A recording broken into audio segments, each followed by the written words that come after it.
Solve करते हैं, फिर नेक्स्ट आगे चलते हैं। तो ये था हमारा इंक्लाइन प्लेन। इंक्लाइन प्लेन ये फ्रंट व्यू है। फ्रंट व्यू में ये ब्लॉक की पोजीशन है, ब्लॉक इस तरीके से है, ब्लॉक।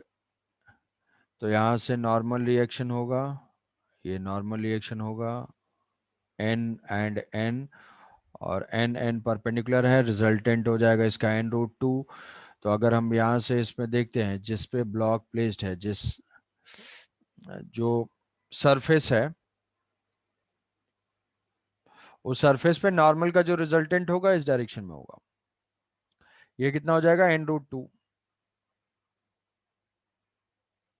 n√2 म्यूचुअली परपेंडिकुलर है, तो दोनों सरफेस से नॉर्मल रिएक्शन होगा n√2, और वो n√2 जो है वो mg cos थीटा, यहाँ से होगा mg cos थीटा, और ये होगा ब्लॉक का mg sin theta, mg sin theta. तो यहाँ से इक्वेट करेंगे, n√2 is equal to mg cos theta. तो mg cos theta by √2 is the normal reaction. mg cos theta by √2 is normal reaction. So limiting friction is equal to mu into n. तो limiting friction दोनों surface से हो जाएगा mu mg cos theta divided by √2। तो both surfaces से frictional force act करेगा। तो इस ब्लॉक के ऊपर जो है frictional force from surface 1, frictional force from surface 2। तो अगर इस ब्लॉक को डिस्प्लेस करना है मतलब mg sin theta should be greater than equal to f1 plus f2, और दोनों से नॉर्मल सेम है। तो ये म्यू एन होगा, म्यू एन तो 2 mu N. So mg sin theta should be greater than equal to 2 mu into N. तो यहाँ से n की वैल्यू पुट कर देंगे, tan थीटा आ जाएगा, ये mg sin theta greater than equal to 2 mu into N. n हो जाएगा mg cos theta by root two, तो mg कैंसिल आउट होगा, √2। सो tan theta should be greater than equal to √2। ठीक है, तो दो सरफेस से हो सकते हैं, और यहाँ से म्यू रूट टू, हाँ हाँ हाँ ठीक है, म्यू√2, यहाँ पे म्यू√2।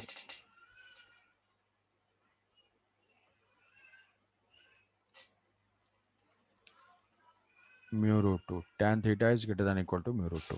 यस। नेक्स्ट है हमारा ब्लॉक ऑन ब्लॉक प्रॉब्लम्स। तो block on block problems, block on block problems.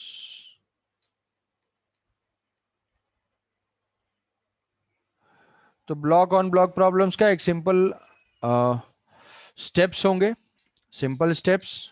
क्या स्टेप्स होंगे? सबसे पहले हम क्या करेंगे, कॉमन, उसके बाद फिर हमें चेक करना होता है। तो सपोज कि सबसे पहला होगा कि assume common acceleration, assume all the blocks are moving together, assume all the blocks are moving together.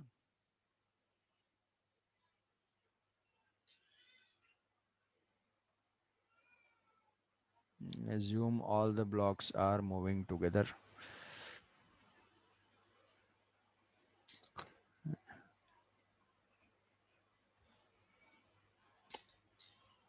Assume all blocks are moving together. Starting point हमेशा यही होगा, all blocks are moving together.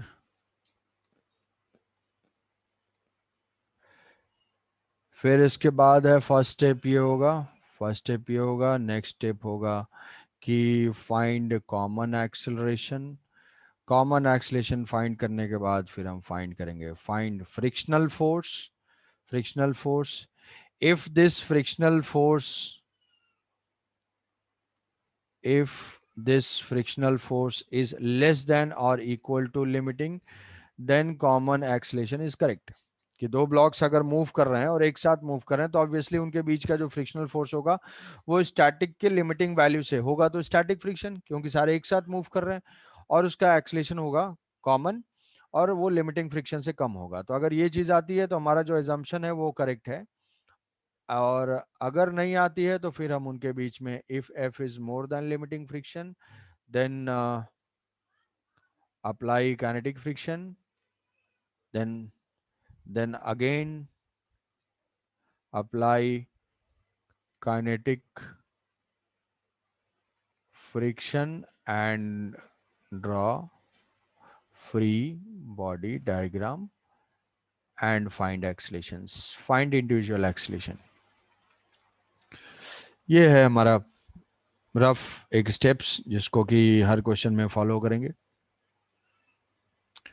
तो सबसे पहले स्टार्ट करते हैं एक basic question से। तो अगर आंसर इसका बता दोगे तो ठीक है, क्वेश्चन जो है हम लोग बढ़ाते जाएंगे। सपोज कि यहाँ पे है 2 है और 3 है, ये 3 kg है और ये 2 kg है, और यहाँ पे कोफिशिएंट ऑफ स्टैटिक फ्रिक्शन जो है वो है पॉइंट 0.5,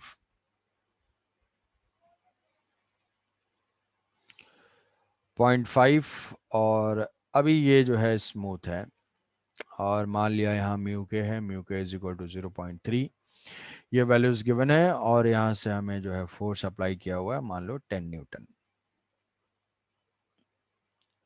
10 न्यूटन अप्लाई किया, एफ की value 10 newton. Find the frictional force, find the acceleration and frictional force acting between the block. हर केस में हम यही फाइंड करेंगे बार बार। Find frictional force and acceleration of blocks.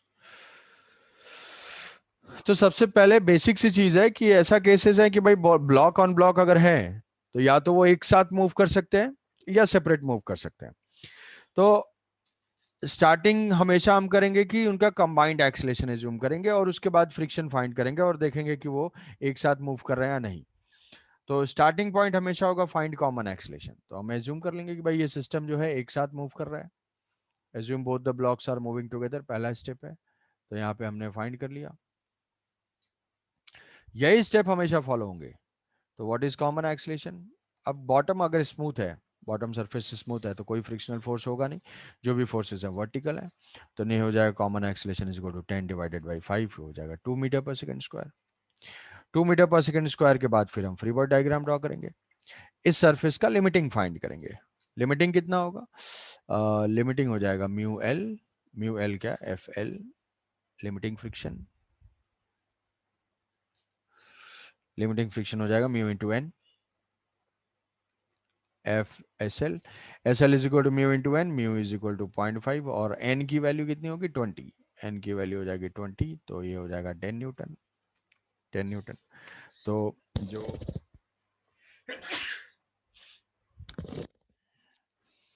10 Newton है, अब यहाँ पे हम इसका फ्री बॉडी डायग्राम ड्रॉ करेंगे। तो 2 kg है, 2 kg पे जो फ्रिक्शनल फोर्स होगा 3 kg है, 3 kg पे फोर्स एक्ट कर रहा है 10 न्यूटन, 10 न्यूटन। अब इसमें फ्रिक्शन की डायरेक्शन किस डायरेक्शन में होगी? तो फ्रिक्शन की डायरेक्शन के लिए हम सरफेस को स्मूथ मान लेंगे। मान लिया कि सरफेस स्मूथ है, तो ये 3 kg जो है वो फोर्स की वजह से फॉरवर्ड डायरेक्शन में जाना चाहेगा, तो फ्रिक्शन जो है इसको बैकवर्ड डायरेक्शन में पुल। फ्रिक्शन क्या करेगा? रिलेटिव मोशन का अपोज। तो यहाँ पे 2 के रेस्पेक्ट में 3 फॉरवर्ड जाना चाह रहा है, तो इस पे फ्रिक्शन ऐड करेगा बैकवर्ड, और 2 kg पे फ्रिक्शन ऐड करेगा फॉरवर्ड, फ्रिक्शन फॉरवर्ड ऐड करेगा। ये फ्रिक्शन कौन से नेचर का होगा? स्टैटिक नेचर का होगा। तो यहाँ पे क्या फ्रिक्शन मोशन का अपोज कर रहा है? बिल्कुल नहीं। कैसे? फ्रिक्शन जो है वो 2 kg के मोशन के लिए रिस्पॉन्सिबल है और 3 kg के मोशन का अपोज कर रहा है। तो ये दोनों कॉमन एक्सलेशन से मूव कर रहे हैं, ये भी 2 से जा रहा है, ये भी 2 से जा रहा है, तो हम क्या करेंगे? फ्रिक्शनल फोर्स फाइंड कर लेंगे। Frictional force F is equal to mass into acceleration. 2 kg वाले ब्लॉक को ही ले लेंगे, 2 इंटू 2, 2 इंटू 2, तो ये हो जाएगा 4 न्यूटन, फ्रिक्शनल फोर्स हो जाएगा 4 न्यूटन मतलब इनको साथ मूव कराने के लिए फ्रिक्शन की रिक्वायरमेंट कितनी है, 4 न्यूटन की। क्या वो अवेलेबल है? ऑब्वियसली, क्योंकि लिमिटिंग फ्रिक्शन से कम है भाई, this is less than limiting friction. तो ये चीज बिल्कुल पॉसिबल है। इसका मतलब है कि हमारा एजम्पशन करेक्ट है। Both the blocks are moving together with acceleration A is equal to, with a both blocks are moving together, both are moving together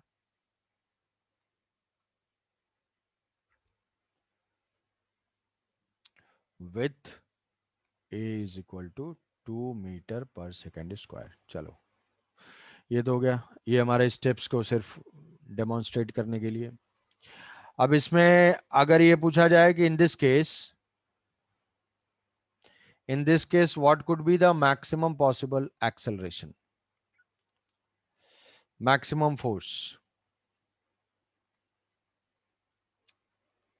find F maximum that can be applied on the lower block, that can be applied on lower block.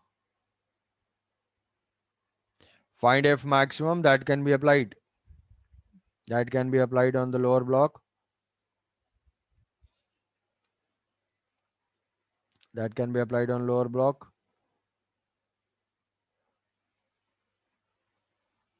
so that both are moving together.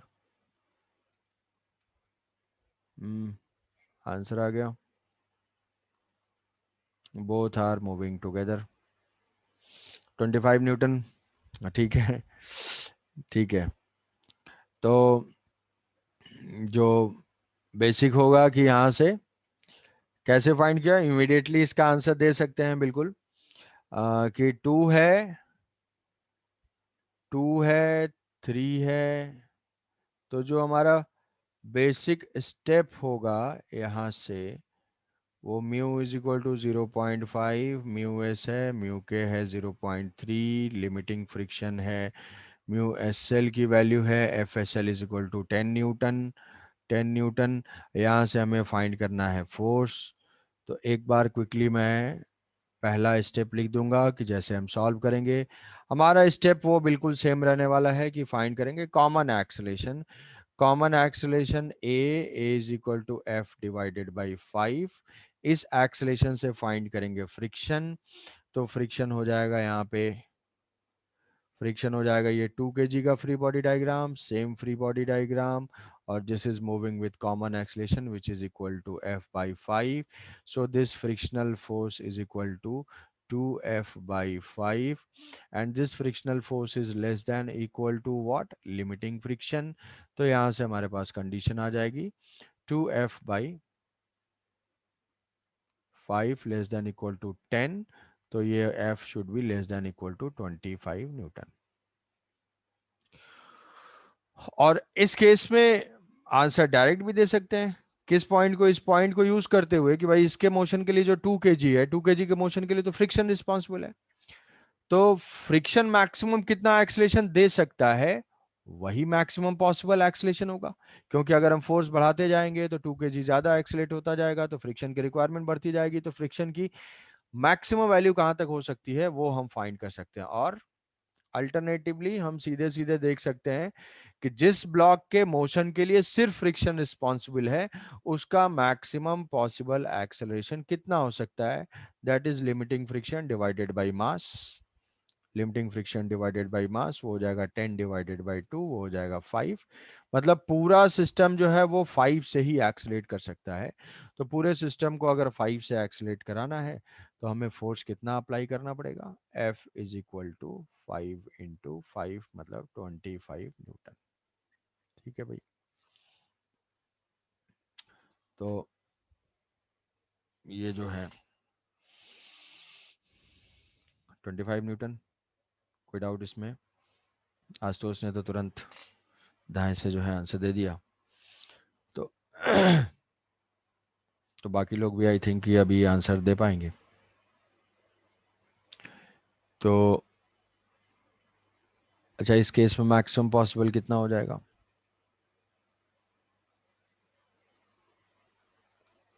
3, 7,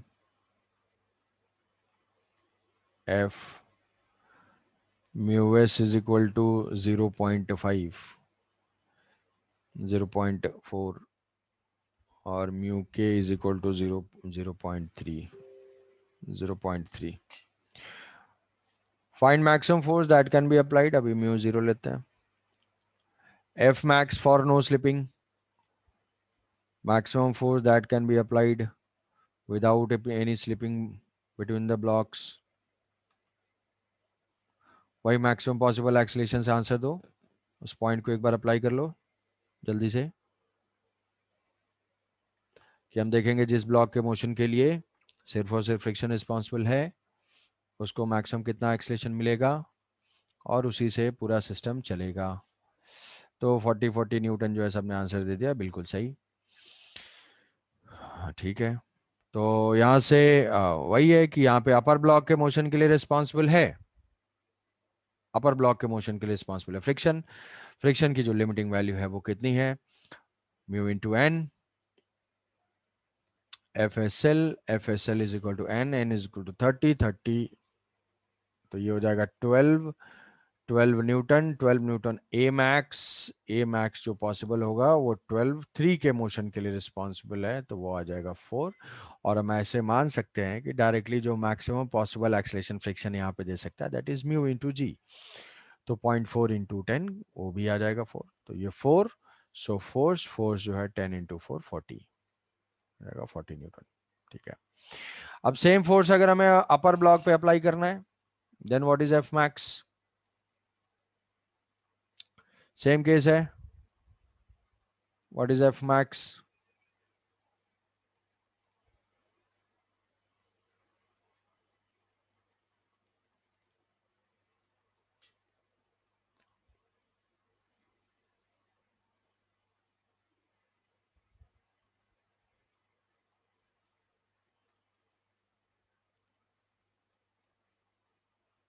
अभी भी mu 0 है. अगर lower block upper block पे force apply करेंगे तो कितने maximum frictional force, maximum external force से हम इसको मूव करा सकते हैं so that there is no relative slipping, इनके बीच में कोई भी स्लिपिंग ना हो.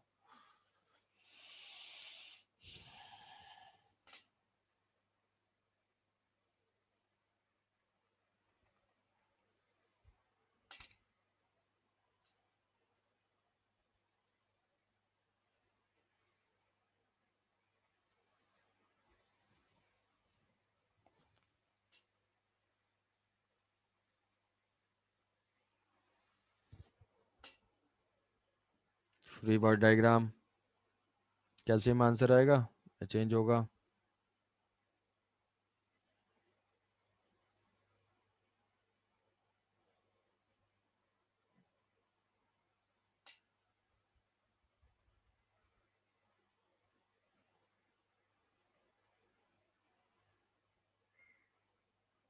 चेंज, ठीक है.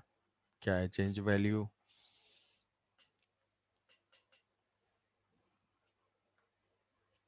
जिस ब्लॉक के मोशन के लिए फ्रिक्शन रिस्पॉन्सिबल है उस ब्लॉक वो डिसाइड करेगा मैक्सिमम पॉसिबल एक्सीलरेशन.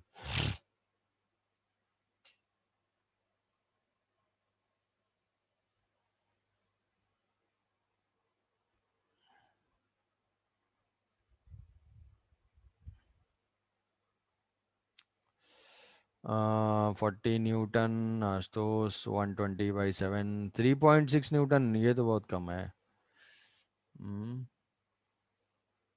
अच्छा. ए बी सी और डी ऑप्शन हो गया नन. तो same maximum possible acceleration free body diagram 2 पे एक्ट कर रहा है एफ. एफ पे इस सरफेस की लिमिटिंग वैल्यू एफ लिमिटिंग वो तो सेम होगी. एन, एन की वैल्यू है म्यू इंटू एन 30, एन की वैल्यू 30 है, तो 30 इंटू 0.4 वो हो जाएगा 12 newton. 12 Newton free body diagram. अभी फोर्स एक्ट कर रहा है 3 पे, तो 3 7 के रिस्पेक्ट में फॉरवर्ड मूव करना चाह रहा है, तो ये हो जाएगा फ्रिक्शन इस पे एक्ट करेगा बैकवर्ड और 7 पे एक्ट करेगा फॉरवर्ड. 7 पे एक्ट करेगा फॉरवर्ड. तो फ्रिक्शन अभी किसके मोशन के लिए रिस्पॉन्सिबल है, फ्रिक्शन जो है अभी वो सिर्फ और 7 kg के लिए रिस्पॉन्सिबल है, तो ये मैक्सिमम कितना एक्सेलेरेशन दे सकता है? 12 divided by 7. Maximum possible acceleration is 12 divided by 7. So what could be maximum possible for 120 by 7? Yes. So F that can be applied, total mass of the system मतलब 10 into A max. तो correct answer हो जाएगा 10 into 12 by 7. So 120 by 7. हाँ भाई, तो 12 by 7. ठीक है, कोई डाउट इसमें? चलो,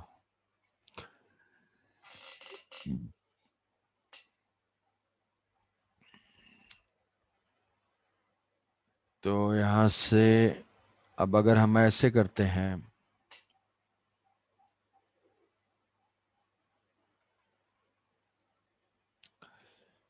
सेम हम ओरिजिनल सिस्टम पे चलते हैं और same mu S is equal to 0.5, mu K is equal to 0.3. Surface अभी भी स्मूथ है, म्यू 0 है. यहाँ पे हमने फोर्स अप्लाई कर दिया 10 और यहाँ पे फोर्स अप्लाई कर दिया 20. 10 और इस साइड से अप्लाई कर दिया 20 न्यूटन. ये 2 and this is 3. Then find the acceleration and the frictional force.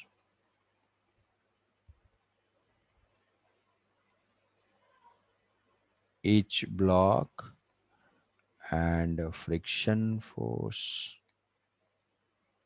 Now, what is answer for acceleration and friction force?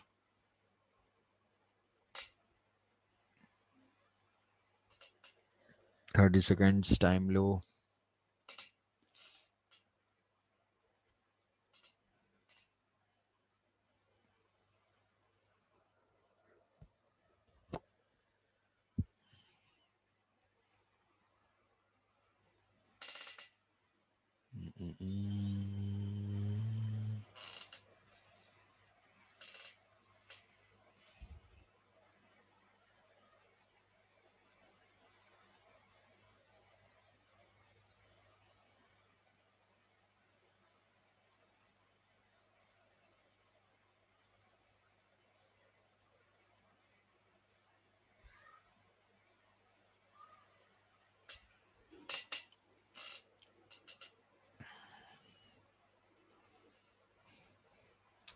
Basic approach बिल्कुल सेम रहेगी, हालांकि हमने उस केस में तो शॉर्टकट अप्लाई कर लिया, बट बेसिक अगर कहीं भी कोई कंफ्यूजन होता है बेसिक पे जाना है. बेसिक स्टेप्स वही हैं. Assume common, find common acceleration, find friction if it is less than limiting, then if it is less than limiting then ठीक है, अदरवाइज जो है वो स्लिप करेंगे.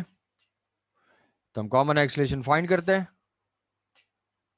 आंसर कुछ आया होगा तो बताओ. एज्यूम कॉमन,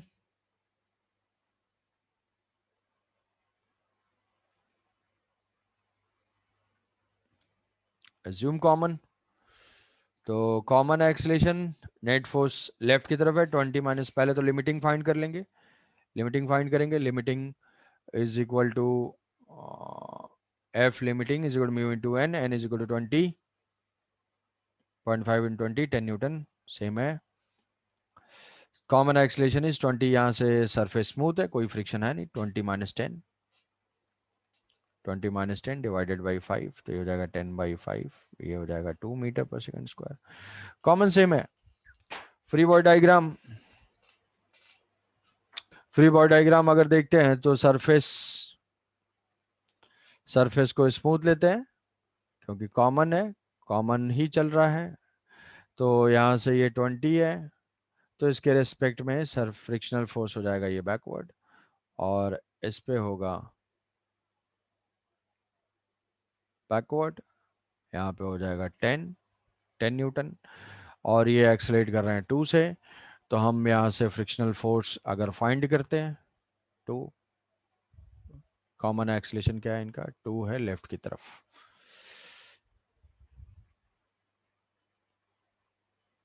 ये 2, तो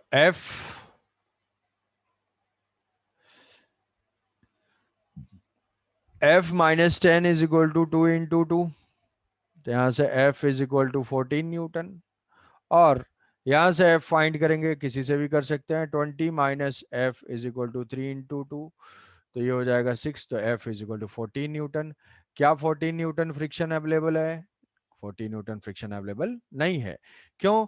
क्योंकि ये लिमिटिंग से ज्यादा हो रही है, और लिमिटिंग से ज्यादा ऐड करेगा ना, इसका मतलब both the blocks are slipping. तो दोनों ब्लॉक स्लिप कर रहे हैं, तो हमारा ये एजम्पशन जो है रॉन्ग हो जाएगा। तो हम क्या करेंगे, फिर से once again free body diagram draw कर लेंगे, और यहाँ से 10 दिखा दिया, और ये जो है इसके रेस्पेक्ट में राइट की तरफ मूव कर रहा है, तो यहाँ से 10 दिखा देंगे, और ये जो है वो ऐसे 20 हो जाएगा, और यहाँ से 10 दिखा देंगे। तो वो उस फोर्स की वजह से वो ऑलमोस्ट उसी पॉइंट पे रहेगा, और ये ब्लॉक जो है स्लिप करता जाएगा। और ऑब्वियसली लेंथ वगैरह का कंसिडरेशन हमें नहीं लेना है, ये नहीं सोचना सर वो तो गिर जाएगा उसके नीचे, हम लेंथ वगैरह का कंसिडरेशन नहीं ले रहे हैं, वो कि सफिशिएंट लेंथ अवेलेबल है। तो इसका जो एक्सलेशन होगा ऊपर वाले ब्लॉक का A1 that is equal to 0, और इसका जो A1 होगा 20 minus 10 divided by 3, 10/3 metre per second square, और ये हो जाएगा लेफ्ट की तरफ। यस, कोई कंफ्यूजन है तो पूछो। सर काइनेटिक फ्रिक्शन लेंगे ना अभी? Yes, yes kinetic friction. अच्छा, कोएफिशिएंट ऑफ काइनेटिक फ्रिक्शन तो डिफरेंट लिया, sir sir sir coefficient of kinetic friction mu के इंटू एन, तो म्यू के इंटू एन हो जाएगा 0.2, 0.3 इंटू 20, तो ये हो जाएगा 6। यस, अभी काइनेटिक फ्रिक्शन लेंगे तो यहाँ पे जो 60 नोट करेंगे। हाँ, म्यू एस म्यू का डिफरेंट है, सॉरी, ये 6, तो यहाँ पे ये भी डिनोट कर देंगे 6। तो acceleration is equal to A1 is equal to 14/3, yes 10, तो A1 की वैल्यू हो जाएगी 10 minus 6, 6 2, yes A1 is equal to 10 minus 6, 4 divided by 2, 2 metre per second square towards right, और यहाँ पे हो जाएगा 14/3। काइनेटिक फ्रिक्शन लेंगे 14/3 मीटर पर सेकेंड स्क्वायर, और ये हो जाएगा लेफ्ट की तरफ, ये हो जाएगा आंसर। ठीक है, तो डायरेक्टली जहाँ पे कई सारे केसेस, ये जो सिंगल ब्लॉक होगा तो बहुत ही सिंपल टाइप का हो जाएगा, इसका आंसर तुम डायरेक्ट दे पाओगे कॉमन एक्सलेशन फाइंड करके, मैक्सिमम पॉसिबल एक्सलेशन फाइंड करके। दोनों पे फोर्सेस ऐड कर रहे हैं कुछ हैं, तो हम कोई भी केस ऐसा होगा तो अपने बेसिक पे रिटर्न हो जाएंगे और उसी से अटेम्प्ट करेंगे। ठीक है।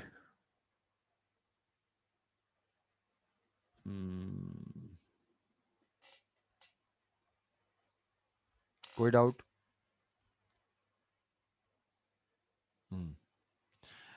तो नेक्स्ट,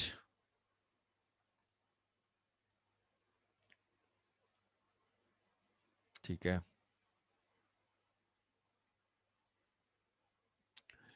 तो सेम सिस्टम हम लेते हैं, मासेस सेम लेते हैं, और अभी यहाँ पे हम mu S 0.5, mu K 0.3, bottom surface पे mu S 0.2 and mu K 0.1, and force applied है F is equal to 10T। Draw acceleration versus time graph, draw acceleration versus time graph।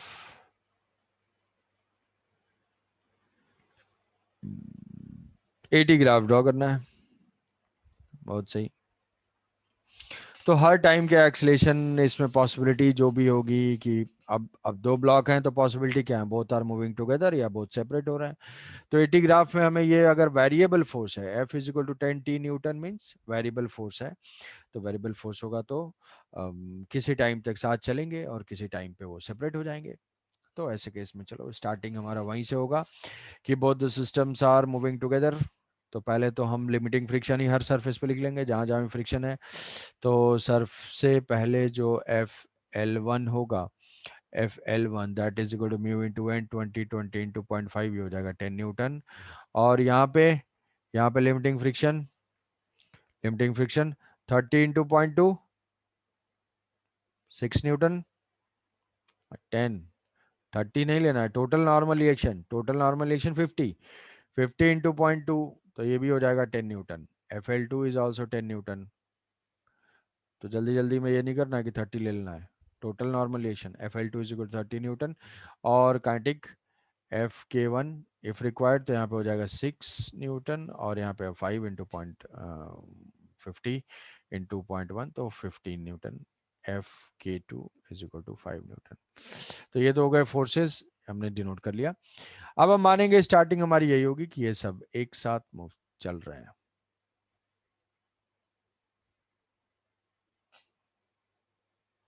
एक साथ चल रहे हैं, एक साथ चल रहे हैं, फिर चलने दो।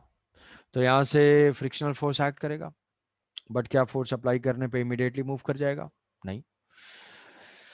तो कुछ टाइम तक ये सिस्टम रेस्ट में रहेगा। अगर बॉटम में फ्रिक्शन आएगा, तो बॉटम में फ्रिक्शन कितना तक आ सकता है? बॉटम में फ्रिक्शन 10 न्यूटन तक है। तो यहाँ से अगर both the blocks are moving together, तो यहाँ से फ्रिक्शनल फोर्स एक्ट करेगा, कॉमन मान लिया। तो acceleration of the system will be zero. क्यों? क्योंकि यहां से तो डिस्प्लेस करने के लिए फोर्स चाहिए। तो यहां से डिस्प्लेस करने के लिए फोर्स कितना है? मैक्सिमम 10 को ओवरकम करना पड़ेगा, मतलब 10t इज इक्वल टू 10। तो यहां से t is equal to 1 second, मतलब acceleration of system will remain zero for 0 to 1 second,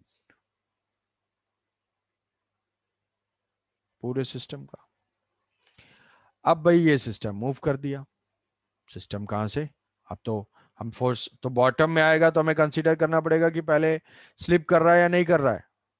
तो स्लिपिंग यहाँ से देख लिया कि भाई स्लिपिंग के लिए 10 न्यूटन चाहिए, ओवरकम कर लिया, टी इक्वल टू 1 सेकेंड पर ओवरकम करेगा, तो उसकी स्लिपिंग स्टार्ट होगी।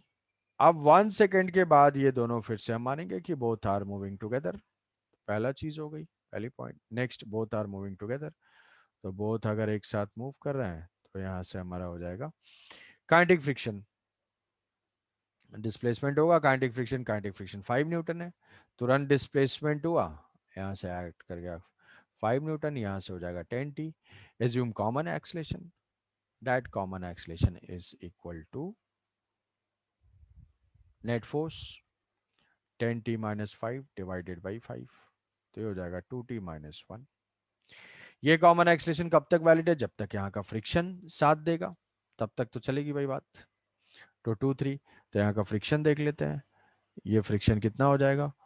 फ्री बॉडी डायग्राम से ये हो गया फ्रिक्शन, ये हो गया 2, ये हो गया एक्सलेशन। तो हम फ्रिक्शन फाइंड करेंगे, that friction is equal to mass into acceleration, 2 into acceleration 2t-1, and this frictional force must be less than equal to 10 newton. Limiting से कम होना चाहिए, तब तक तो साथ साथ चल रहा है।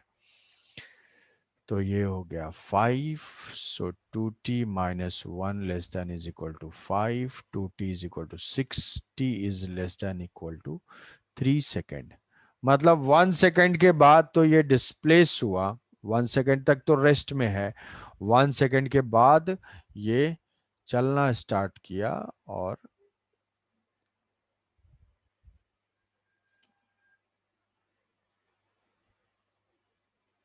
वन। तो ए का फंक्शन इस टाइम इंटरवल तक के लिए ये हो जाएगा ए इज इक्वल टू 2t-1। अब इस टाइम के बाद क्या होगा? फ्रिक्शन क्रॉस कर जाएगा। फ्रिक्शन क्रॉस कर जाएगा, तो यहाँ पे काइनेटिक फ्रिक्शन आ जाएगा। काइनेटिक फ्रिक्शन का जो वैल्यू था 6 न्यूटन, काइनेटिक फ्रिक्शन की वैल्यू 6 न्यूटन। तो अब नेक्स्ट हम स्लिपिंग करा देंगे। स्लिपिंग करा देंगे तो यहाँ से हो जाएगा 6 न्यूटन। 6 न्यूटन, और इस ब्लॉक पे फोर्स एक्ट कर रहा है 10t, ग्राउंड से 5 और इससे 6। तो what is the acceleration? So 2 kg का एक्सलेशन 6 डिवाइडेड बाई 2, ये हो जाएगा 3 मीटर पर सेकेंड स्क्वायर। और यहाँ से A two is equal to 10t-6 -5 divided by 3। तो ये हो जाएगा 10t minus 11 divided by 3 is the acceleration. और इसके बाद तो यही होगा, इसका एक्सेलरेशन कांस्टेंट हो जाएगा और ये कंटिन्यूअसली बढ़ता जाएगा। तो कंटिन्यूअसली बढ़ता जाएगा, तो हम इस टाइम को प्लॉट कर देते हैं। तो ये हो जाएगा एक्सेलरेशन का फंक्शन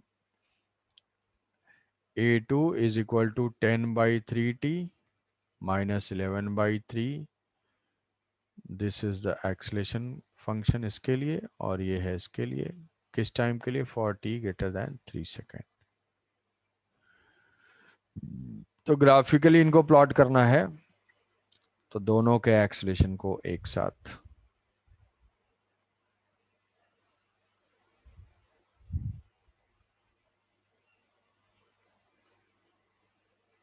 प्लॉट करेंगे। कुछ टाइम तक जीरो, कब तक जीरो, 1 सेकेंड तक दोनों का कॉमन एक्सलेशन, ये हो जाएगा जीरो। 1 वाली वैल्यू यहाँ पे होगी, इस ग्राफ के साथ इंक्लूडेड होगा। उसके बाद फिर क्या होगा, उसका एक्सलेशन बढ़ना स्टार्ट करेगा, बढ़ना स्टार्ट करेगा। टी इज इक्वल टू 1 पे क्या है, जीरो है। नहीं, टी इज इक्वल टू 1 पे जीरो नहीं है।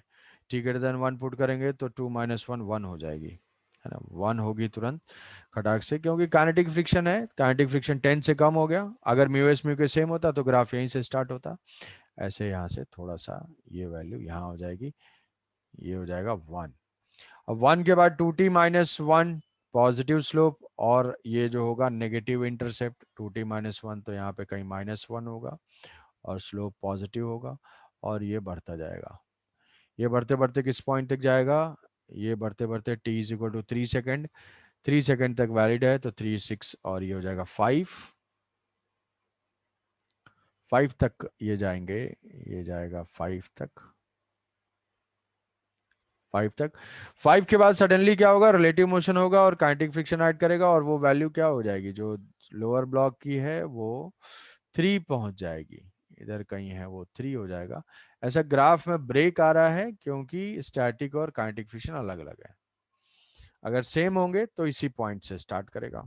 और दूसरे के लिए जो वैल्यू है वो t is equal to 3 second पे हम पुट करेंगे, तो 10 कितना आएगा, a2 3 पुट करते हैं तो 10 माइनस 11/3, तो 7 पॉइंट समथिंग कुछ आएगा, 4 के आसपास है, तो 6, 10 - 4 6 के आसपास, मतलब स्लाइटली इससे थोड़ा सा बड़ी होगी वैल्यू, स्लाइटली ज़्यादा होगी, क्योंकि जो भी है यहाँ पे ये वैल्यू 6 मान लेता हूँ मैं, 6 के अराउंड है।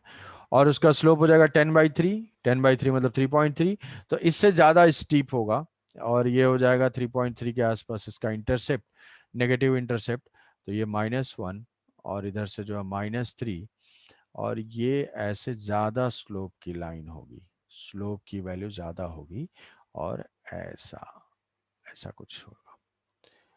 तो ये म्यू हमने अलग अलग लिया है, इसलिए ये थोड़ा अजीब टाइप का ग्राफ दिखने के लिए मिल रहा है। θ1 और ये है θ2, θ2 is more than θ1, tan θ2 is equal to 10/3, tan θ1 is equal to 2, और ये है -11/3, और यहाँ पे है -1। तो ये होगा इसका ग्राफ। ठीक है,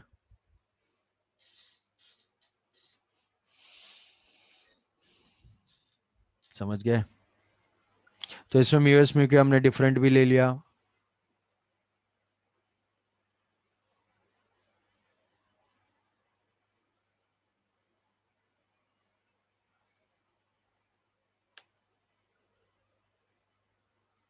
कोई डाउट, देख लो।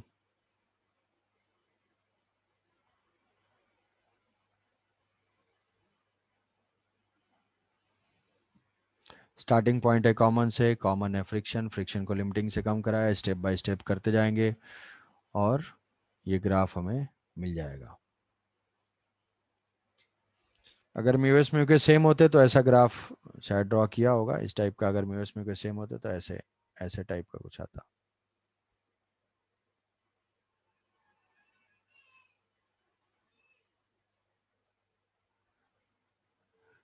कुछ टाइम तक जीरो, फिर वहां से लिनियरली इंक्रीज करता, फिर ये सेपरेट हो जाता, फिर उसके बाद सेपरेट हो गया तो लोड कम, ऊपर वाले की टेंशन खत्म, स्पीड बढ़ जाएगी, एक्सलेशन बढ़ जाएगा उसका। कोई डाउट? कुछ क्लियर हुआ? क्यों दिशा?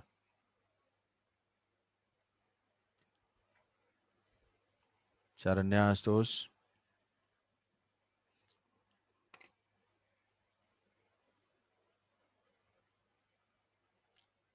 हम्म,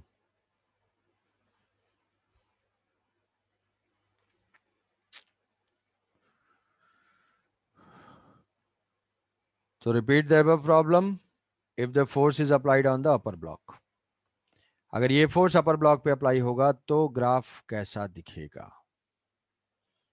तो ग्राफ तो देख तो पाऊंगा नहीं, तुम्हें बताना है कि if this force is applied on the upper block exactly same,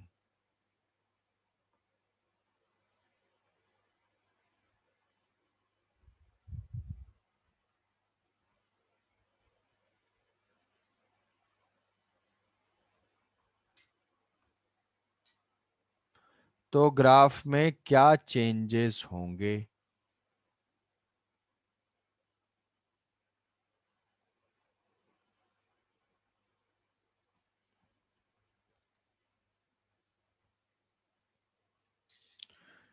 तो यहाँ पे ये फोर्स बस चेंज क्या हुआ कि इस फोर्स को मैंने यहाँ से हटा दिया और इसको अप्लाई कर दिया अपर वाले ब्लॉक पे।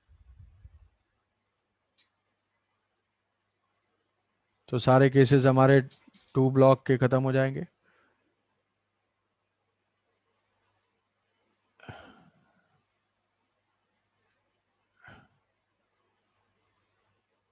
एफ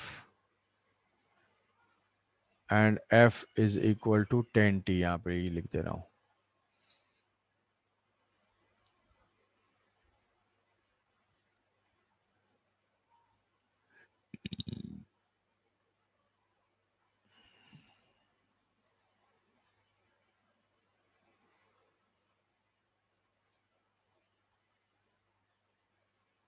सोचो किसी टाइम तक जीरो रहेगा।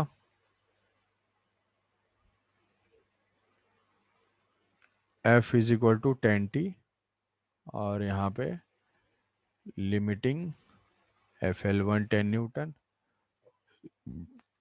FK1 is equal to 6 newton. Same ले लेते हैं यार। ये ठीक है चलो।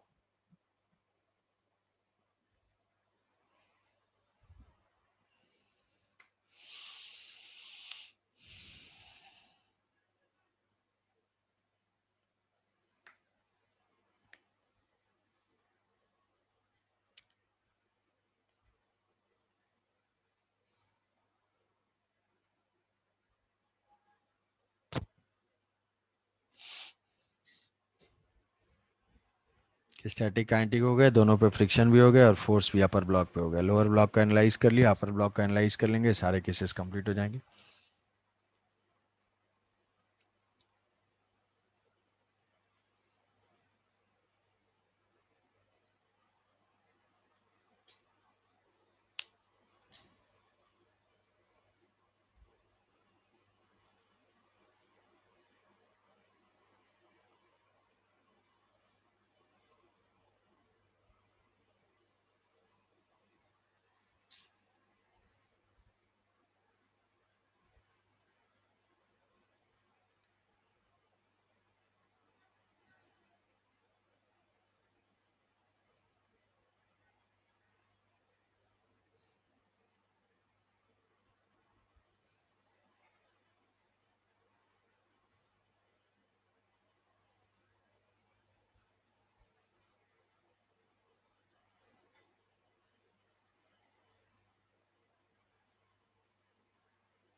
t is equal to 1 second तक 0 रहेगा।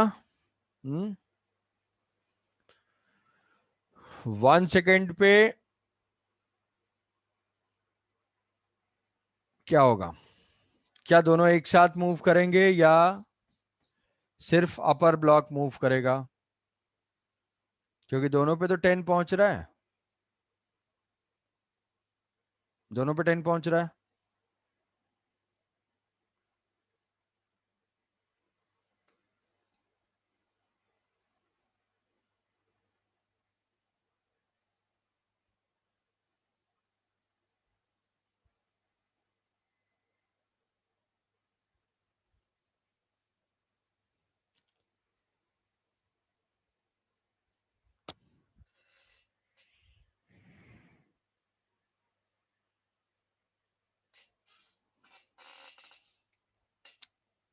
ड्रॉ कर पाए आशुतोष?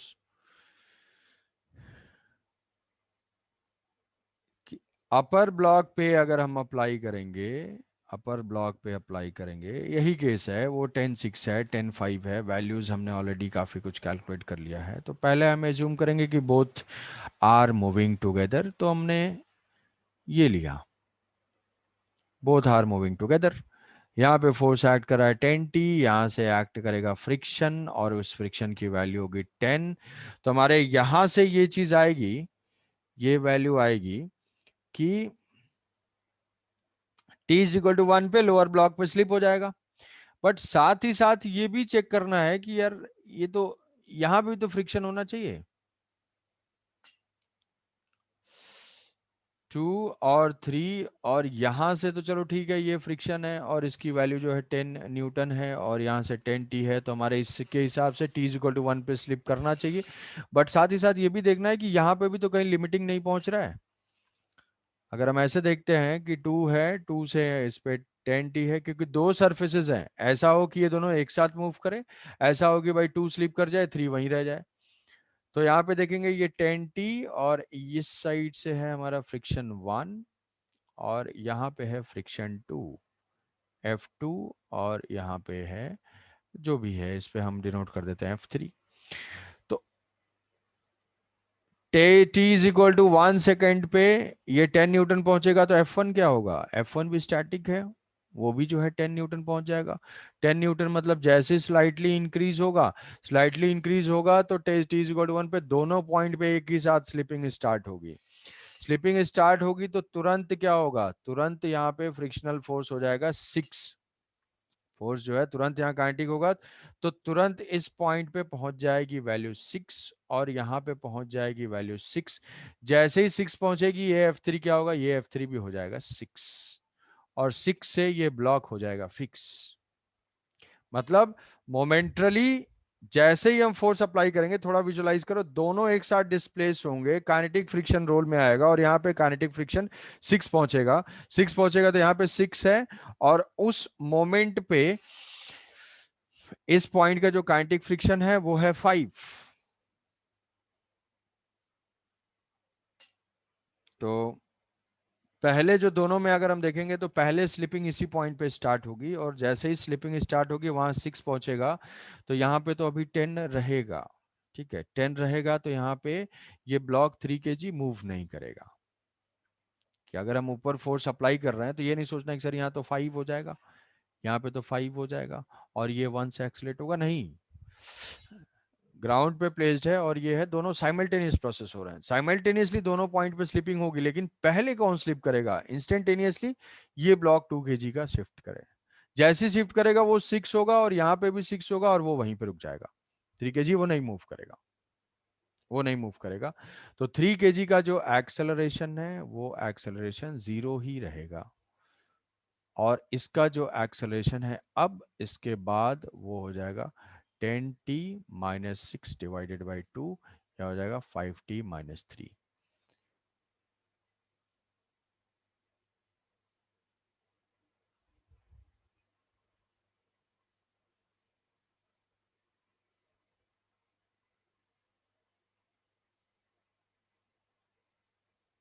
तो इस पॉइंट का जो एक्सेलरेशन रहा वो 0, तो ए कंटिन्यूसली यहाँ पे 0 ही रह जाएगा।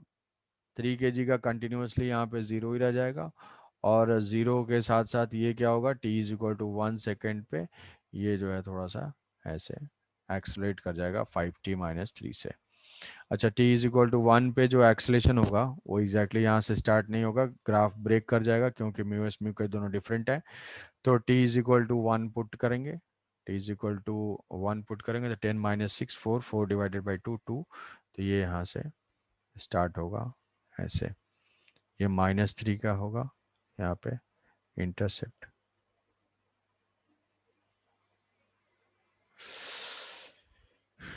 ये ग्राफ होगा, ठीक है।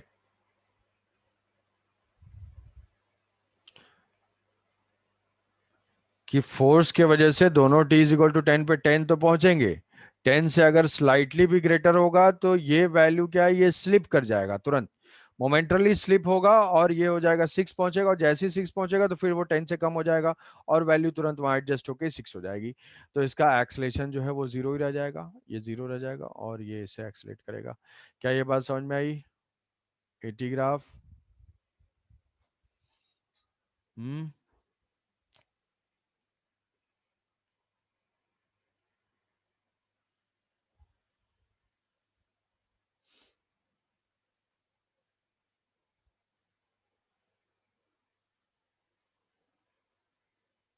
ठीक है, तो अपर ब्लॉक पे होगा तो अपर ब्लॉक पे इस तरीके से दोनों सरफेस पे हमें देखना पड़ेगा, जहां पे लिमिटिंग फ्रिक्शन पहले अचीव करेगा वहां पे।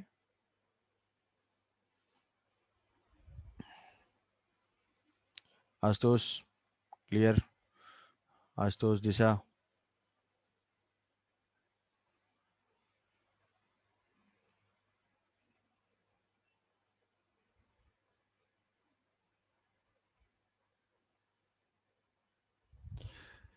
तो ये हमारी सारी पॉसिबिलिटीज डबल ब्लॉक की हो गई। अब इसमें से केस जो है वो हम बढ़ा देते हैं, और ये पूछा जाता है कि अब हम 3 ब्लॉक्स अगर लेते हैं तो ये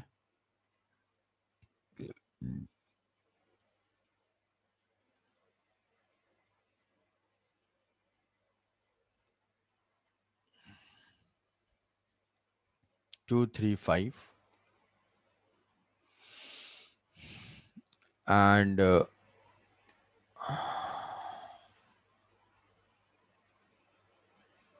म्यू सिंगल लेते हैं, ये जो है 0.3 0.2 0.1 F max maximum force F, maximum force F for which both the blocks are moving together.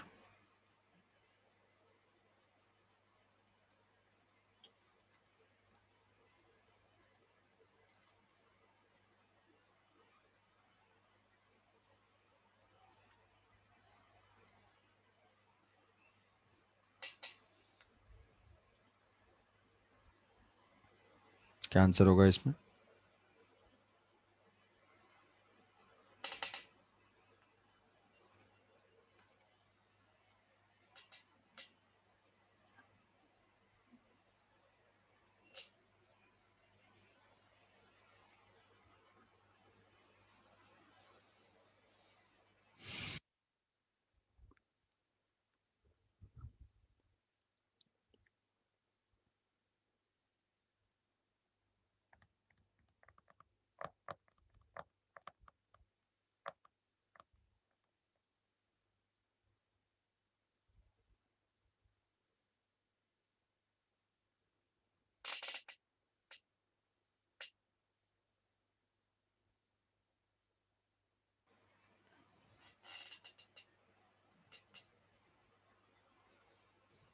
Approach same है, तीनों सरफेस पे है, तो बॉटम सरफेस पे फ्रिक्शन होगा तो क्या होगा, तो पहले हमें सोचना है कि सिस्टम मूव करना स्टार्ट करें।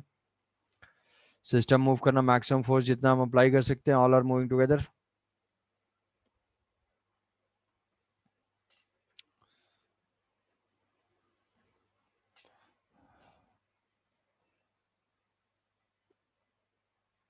तो इस पॉइंट का limiting F L, F is 20 into 0.3, तो ये हो जाएगा 6 न्यूटन। यहाँ पे F L is equal to 5, तो 5 इंटू 0.2, 50 इंटू 0.2, ये हो जाएगा 10। और इस पॉइंट का लिमिटिंग 10, 100 इंटू 0.1, ये भी हो जाएगा 10 न्यूटन, 10 न्यूटन। तो लिमिटिंग हुआ 10 न्यूटन, मतलब इसको ब्रेक करने के लिए 10 न्यूटन तो चाहिए ही। 10 न्यूटन के बाद वो कॉमन एक्सलेशन से मूव कर रहा है। कॉमन एक्सलेशन से मूव कर रहा है तो हर जगह पे जो फ्रिक्शन की वैल्यू होनी चाहिए वो वहां के लिमिटिंग से कम होनी चाहिए। तो हम पहले एज्यूम कर लेंगे भाई कि ठीक है, सिस्टम मूव करना स्टार्ट किया, कुछ आंसर आया 50 न्यूटन, ठीक है। हम्म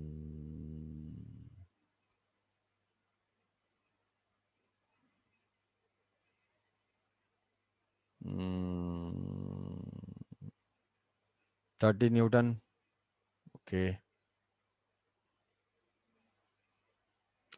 ठीक है। कॉमन, ए कॉमन, पहले तो डिस्प्लेस होगा, डिस्प्लेस होगा तो यहां से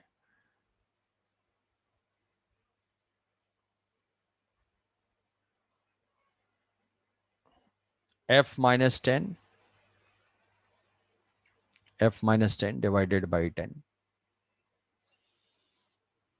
इज द एक्सलेशन। इस एक्सलेशन के बाद फ्री बॉडी डायग्राम, F1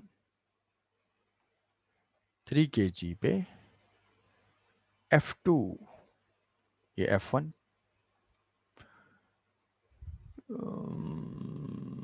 क्योंकि मूव कर रहा है एक साथ तो ऑब्वियसली फ्रिक्शन मूव कर रहा होगा, तो F1 और इधर से जो है F2, और यहाँ से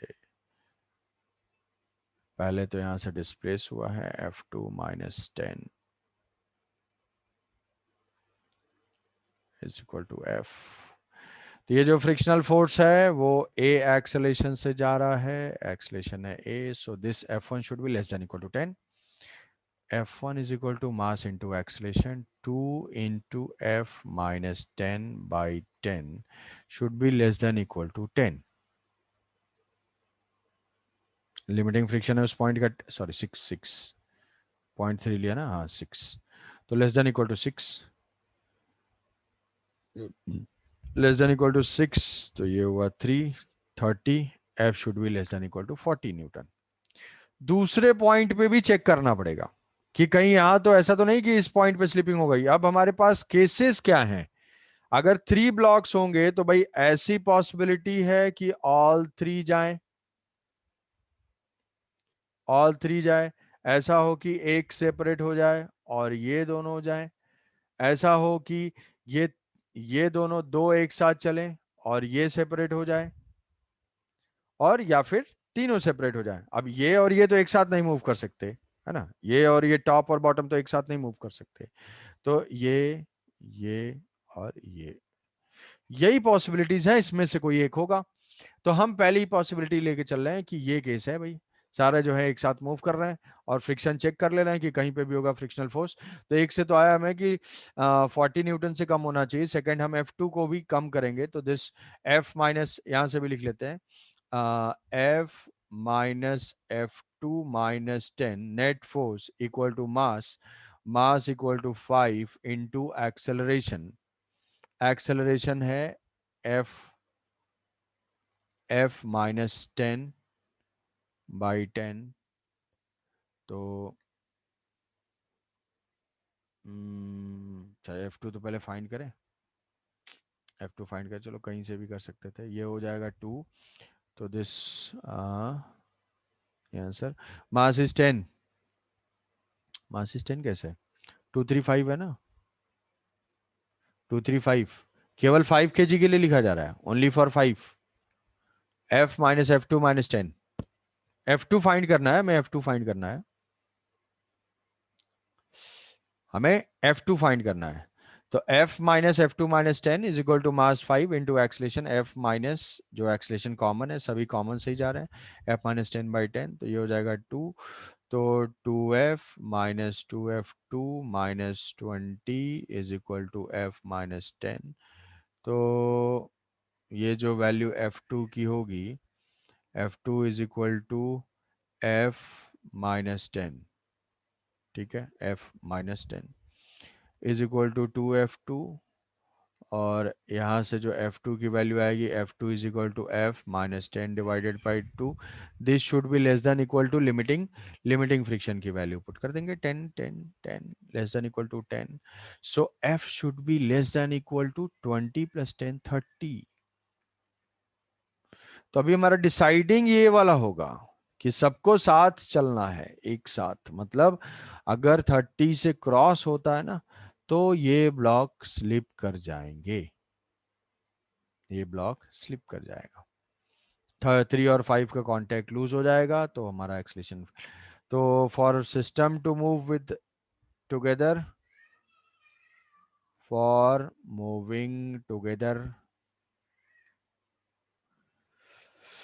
moving together moving together F should be less than equal to 30 newton. 30 से कम होगा, 10 से कम होगा तब तो जीरो रहेगा, 10 से ज्यादा होगा तो सारे एक साथ चल रहे हैं, इससे कम होगा। क्या ये बात समझ में आई? 3 ब्लॉक्स होंगे तो हमारे ये 2 कंसिडरेशन हो जाएंगे।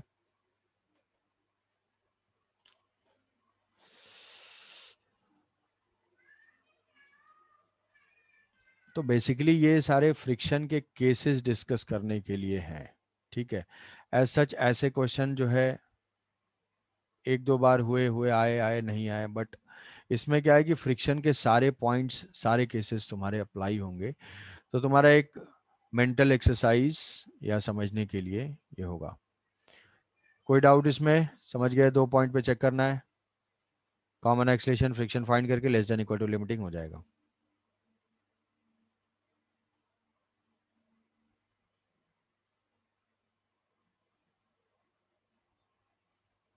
ठीक है,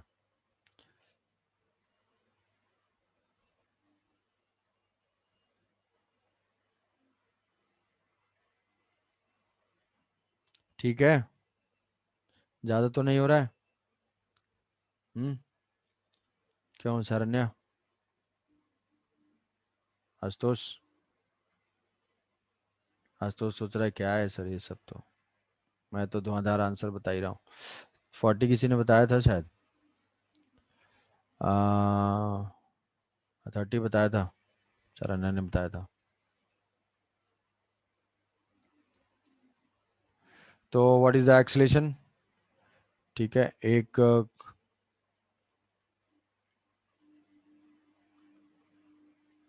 तो एक चेंज कर देते हैं इसमें से,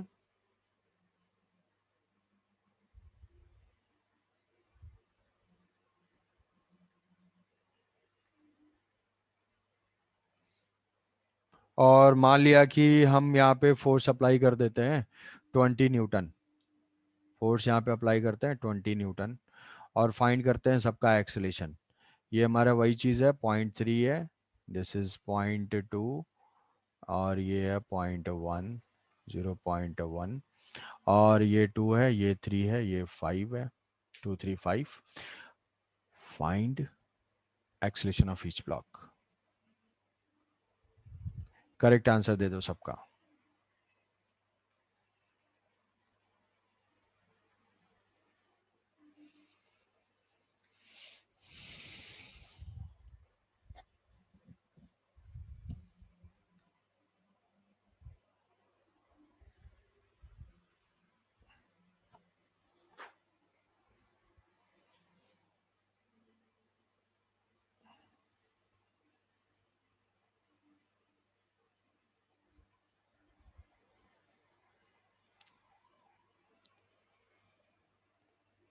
find acceleration of each block.